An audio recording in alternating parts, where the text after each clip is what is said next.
What surprised you about the Chiefs app when you were watching that one? What I was surprised about is when things aren't going their way, as you can see, when they start struggling a little bit, they start yelling at each other. Their blame game starts going on. Yeah, You can what see it is on the that? sidelines. And that's not a good situation. I mean, you want to come together when you're down, when things aren't going your way, and you want to come together to figure out why, everything's not going the way it needs to go. So to see them starting to point fingers is not a good sign. They gotta, get incorporated on and get on the same page and not be blaming others.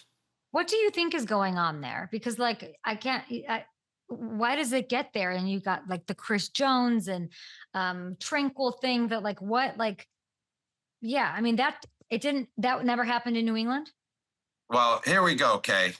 Remember Mike Tyson versus Buster Douglas? And Buster Douglas finally beat the crap out of Mike Tyson and made Mike Tyson not invincible anymore. Well, this is kind of the same situation. The Philadelphia Eagles opened the floodgates last year in the Super Bowl versus the Kansas City Chiefs. Like, hey, we're not afraid of this of this super team, Kansas City Chiefs, that are very, very well known. I feel like a lot of teams last year Wow. had that fear. Oh, I can't swing on the Chiefs. We can't give them our best shot because they're so well known and everyone is talking about them. So the Philadelphia Eagles punched them in the face. The Chiefs didn't know how to react to that because no one else was doing that. Well, going into this year now, the Los Angeles Chargers punched them in the face. The Chiefs were like, whoa, they're coming at us. How do we react? Well, they didn't know how to react because no one was doing that before. So the Philadelphia Eagles opened that floodgate of, hey, if you punch these guys in the face, you take it to them, you come out swinging, they're going to fold and they're not going to be the team that you've been seeing all last year.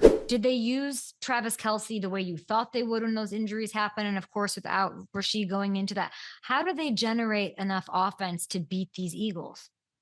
It's going to be tough. I don't really think that they are going to be in a situation where they can overcome the adversity that they're going through, especially with the Eagles, how they're playing. I mean, they're coming in hot where they left off last year in the Super Bowl. I believe the Eagles are going to have the big advantage and they're going to come out swinging once again versus the Kansas City Chiefs.